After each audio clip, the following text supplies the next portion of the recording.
Good morning, students. We have finished with agricultural practices. Now we'll start with animal husbandry. You all know, children, that not only plants but animals are also a main source of food for us. So we human beings, we domesticate animals for various purposes, like for food, to get wood, leather, meat, eggs, fishes, everything. And all these domesticated animals which are used by human beings are called as livestock. Animal husbandry has got steps. It is divided into 4 steps. Okay, what are they? The first one is breeding. Breeding means production of animals with desired characteristics. Just like in plants, I told you hybridization is done. That means selection of 2 very good qualities. Here also in the same way, animals are taken with 2 very good qualities. Okay, and then selective breeding is done. So what will happen when selective breeding is done? The offspring or the babies which are born, they will be born with high meat and milk yielding animals. So that is breeding. Then feeding. You all know every animal has to be fed with balanced diet. Just like human beings, animals also need balanced diet so that they can get healthy growth and development. Weeding means elimination of harmful characteristics, just like plants. Here animals also, weeding is elimination of harmful and undesired characteristics. And the last step is heeding and caring. Heeding and caring means you have to take care of the animals so that they are in good health and you get very good yield. That is called as heeding and caring. Now we come to what are the various animal husbandry, or of which animals do we take care? Rearing and caring is done. The first one are the cattle. Cattle, you all know, children, cows, buffaloes, bullocks, they all are known as cattle.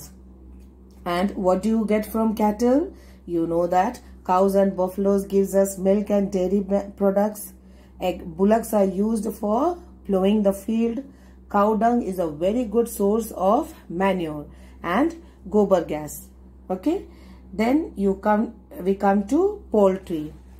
Poultry, again you all have studied about poultry. Poultry farming is rearing of poultry birds like hen, chicken.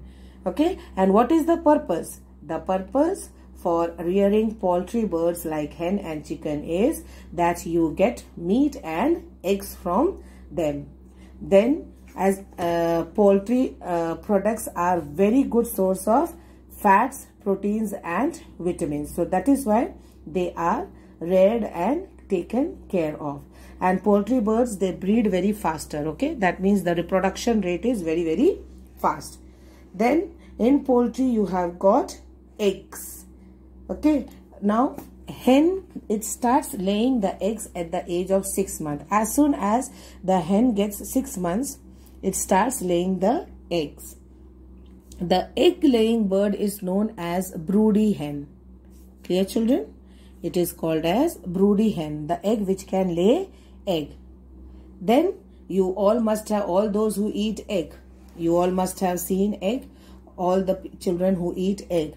Egg has got a yellow portion in the center which is called as the yolk. Okay, the yellow portion in the center, it is called as the yolk, and this yolk is rich in fats and lipids, and the white portion is rich in proteins, and this protein is called as albumin. Okay, the white portion is rich in proteins called as the albumin, and the egg shell is made up of calcium carbonate.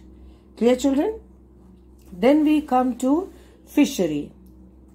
Fishes are a very rich source of proteins. Okay, and you get oil also from fishes, and these oils which are obtained from fishes are rich in vitamin A and D.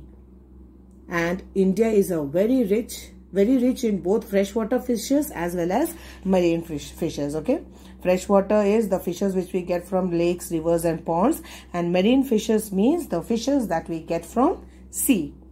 Okay.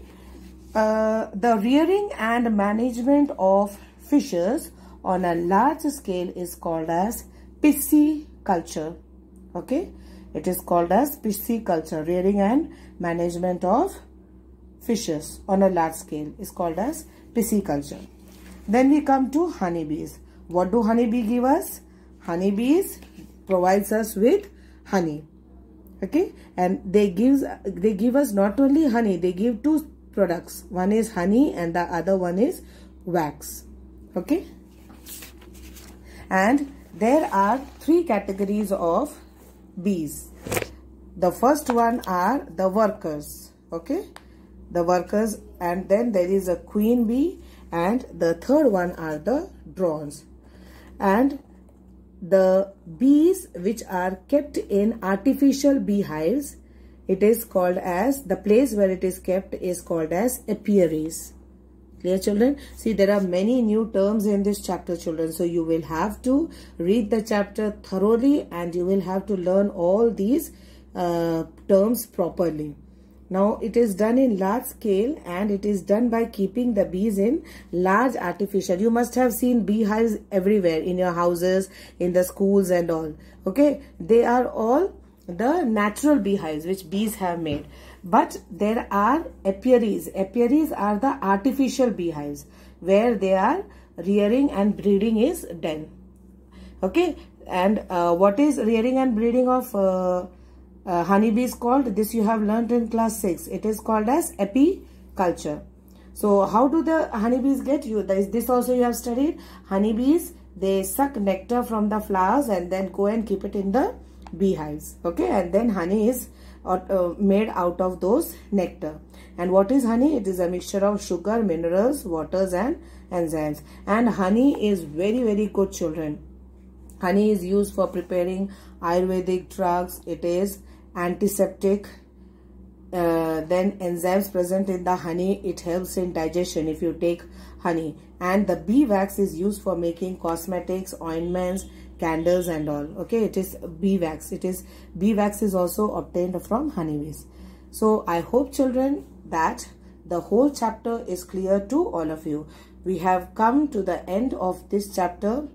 Children, as I told you just now that there are many new terms in this chapter.